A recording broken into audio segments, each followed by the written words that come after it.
up, musicologists? Welcome to Amari Music Talk. I'm Richard Cole. If you're new to the channel, welcome. If you're a long-time listener, welcome back. All right, so, and of course, trying to get ready for another video, and of course, in the planning stages, we get some big news that dropped over this holiday weekend. So we're going to dive in and talk about the release of the 12-inch single version or the extended version of America from Around the World in a Day by Prince and the Revolution. All right, so but before we dive in, today is a special milestone because Amari Music Talk on YouTube has hit the 1,000 subscriber mark, and all thanks to each and every one of you that has subscribed, that has been consistently tuning in. Got some more content coming down the line and more things for Amari Communications, so stay tuned because we're going to keep it going and keep it growing. All right, so the 12-inch version or the extended version of America by Prince and the Revolution that dropped on July 4th of this year, and it is on your favorite streaming platform. This was remastered by Bernie Grubman from the original mastered tapes, and there's a Dolby Atmos mix of the track that's done by the estate's MVP Chris James. Another fantastic job.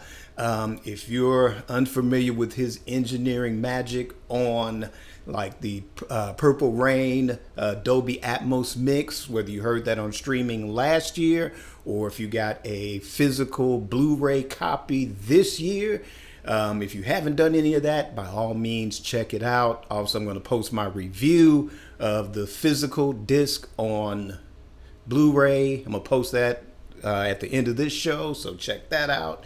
And let's talk about America. All right, so this dropped. It was a 12-inch single. It was the third single release from Around the World in a Day. And let's see. I have got my very well-loved copy of this, my original copy. And as I was taking this out, obviously, I've played this more than I can remember because, yeah, it is a very well-loved piece of vinyl. All right, so I am definitely looking forward to Around the World in a Day, the box set, having a physical copy of this on the box set, because I haven't played this pretty much, I want to say like maybe 1986. I mean, I might have played it once or twice since then, but for a lot of decades, I didn't have a turntable anymore. So even when I started getting back into vinyl, I didn't quite break this out to play it. But I mean, I remember when I did play it, I mean, I enjoyed it. It clocks in at over 21 minutes. Even the original recording of this, this was a much longer jam. I think it was like 45 minutes long. But the only reason it's cut in half is because while they were jamming on this, the tape ran out. So they didn't catch the last 20 minutes of it. But, you know, I think for me, I think what maybe put me away from this version was the video. Because that was a live performance. Prince was over in France filming under the cherry moon. I can't remember if it was during the filming or if they had wrapped filming. But in the middle, somewhere during that time, Prince gave like a concert, or he filmed the video for America, which was the live performance. And then after that, they did like a full concert after that. But to me, like, that has been my favorite arrangement of America. But now we're going to get into the 12-inch remaster, the Dolby Atmos, which has shifted my focus away from the video arrangement back to the vinyl. And like I said, with I don't know where to start. I think I started with probably just the remastered version because I came down here. I was working on some other stuff when that dropped. So I'm listening to the headphones here and was blown away by it. But kind of when I was able to plug in for the Dolby Atmos, man, I've been playing that nonstop since Friday. And like I said, Chris James, the MVP of the estate.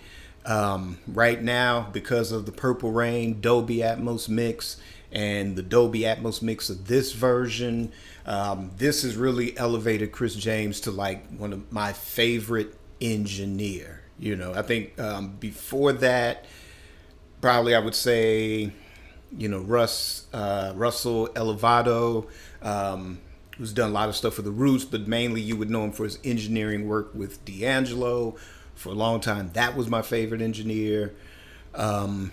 Probably Eddie Kramer, Tom Dowd, Jeff Emmerich, or kind of if I had a top 5 of engineers. Steve Hodge, the MVP for Solar Records and the MVP for Jam and Lewis for a lot of years.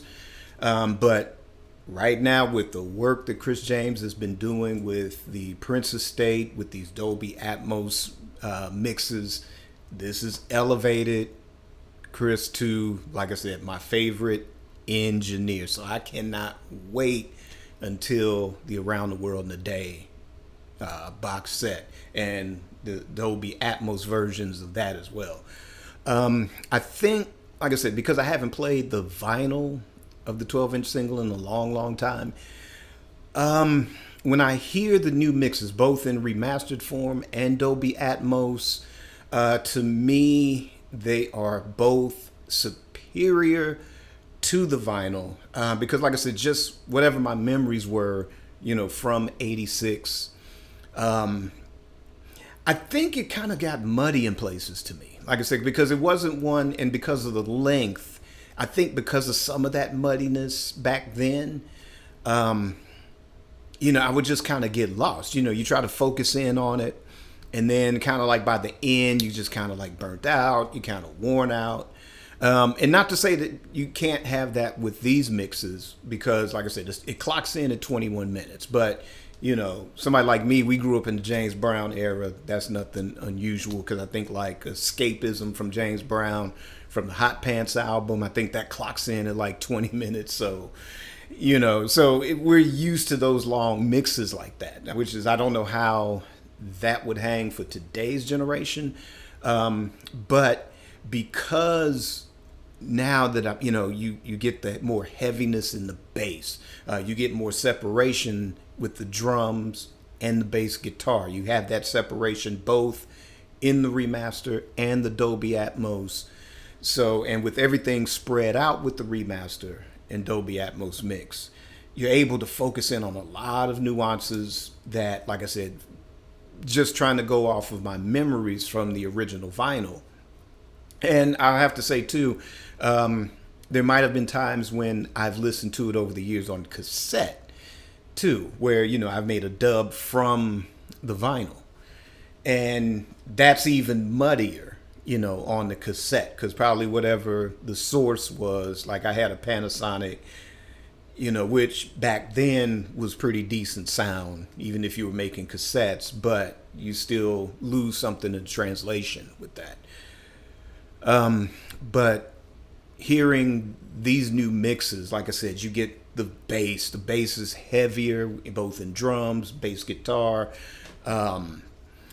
You hear more of the layered guitars, like the rhythm guitars.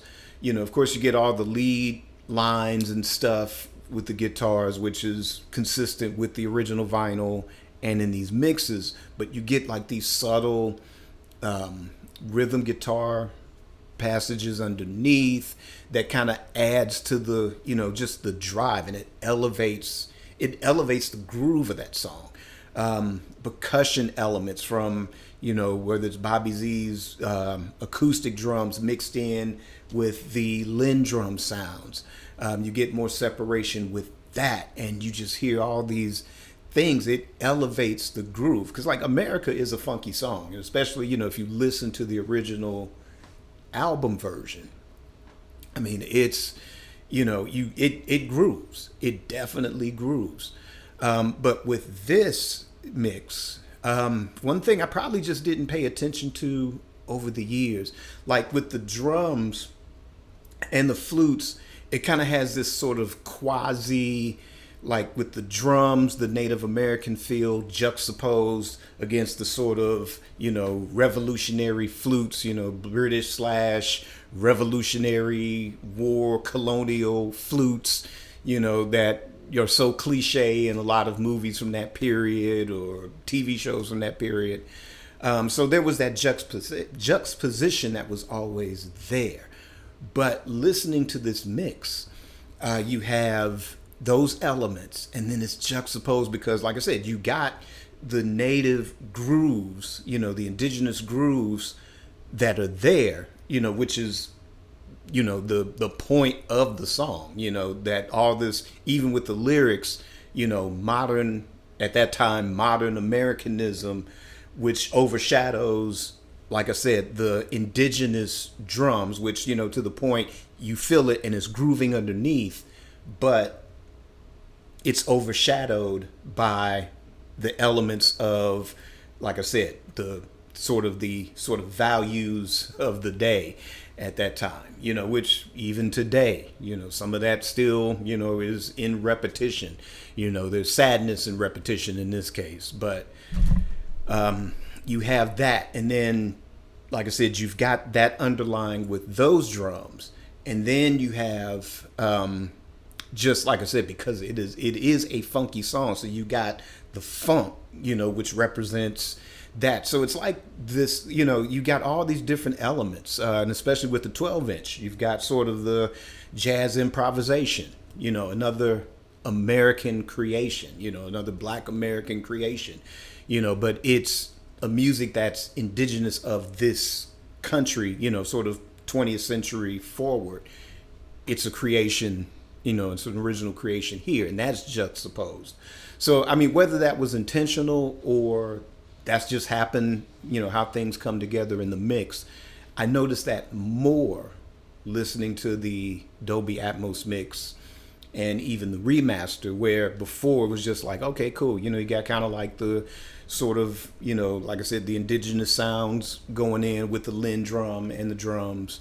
Like I said, it's funky, so it's on the one. Then you've got, like I said, instead of Prince playing the Star Spangled Banner Hendrix style, it's, America the Beautiful Hendrix style. And, that captures a lot because you got the, like with, same thing with Jimmy's Star Spangled Banner, the distortion and the sounds that he was making and sort of the war sounds that were being made in that version. But here with America, with Prince playing America the Beautiful, it's America the Beautiful, but the distortion creates that sort of discord, which again, then, before then, and even now, we still kind of have that distortion and what should be, a coming together, which should be a harmony, but it's distorted. It's not out of tune, but it's distorted. But it's an attempt to bring order to chaos through the distortion.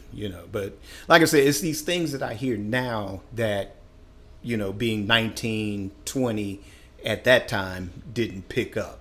So now 59-year-old ears is picking up on those nuances in the mix like that. And like I said, shout out to Chris James for enhancing those elements and balancing those elements. And like I said, with the Dolby, it's 360 just about. So you kind of get all of that to where you pick up those nuances more. And like I said, it brought me back to enjoying this version of it, where for years the video arrangement was my go-to because that was so funky. But as far as the studio version, yeah. And also to, shout out to the estate because this is, it's a sneak preview. It's like a, because it's 21 minutes, it's like a full trailer to a movie, so it's like, okay, we know Around the World in a Day is coming, and this is kind of letting us know, yeah, it's on its way. So when we'll get an announcement, if it's something that's dropping in September, Will we get an announcement like mid to late July, this month? Will we get something in the middle of this month or later this month as far as an announcement? If it's going to be November, will we get that announcement in August or September? But I think this is letting you know that it is inevitable that an announcement will be coming. Maybe they'll drop a second single and then make an announcement. Who knows? But right now, I think this is a huge step for the estate. I used to criticize about like how there would be this silence and then they sneak something. This is the way you do it. If you're going to sneak something on us, this is how you do it. Yep, surprise, we got this single. Because of Celebration, you were able to get that announcement there. And because of word of mouth over the internet, then it's like, cool. So we were already hyped for something. We're excited for something. And then to sneak this out, then it just, all this, it elevates my excitement for Around the World Today, which was already excited about and didn't need any convincing, and especially post Celebration announcement. But, just like a good movie trailer, this elevates it even more. We know we've heard about Parade for next year, which is cool. Looking forward to that when that drops. But right now, my excitement for Around the World Today, because of this release of America 12-inch single, I'm ready for it.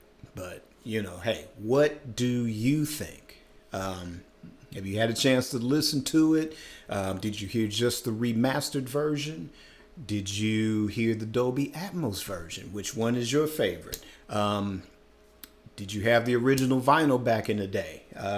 Was it something that you continue to play through, over the decades? Or like me, haven't really played it in heavy rotation since about, say, maybe early part of 1986? Leave me a comment and let me know your thoughts. And then that's going to end this episode. And hope you tune in, like, subscribe, hit the notification bell. Also, become a Patreon supporter. There's a lot of bonus content that's there already. And I know my Patreon supporters, okay, I'm this week for sure, providing that the estate doesn't drop anything heavy this week, there will be new bonus content. But hey, if you haven't had a chance to jump on Patreon, by all means, check it out. And until then, create your day, create your life. Peace.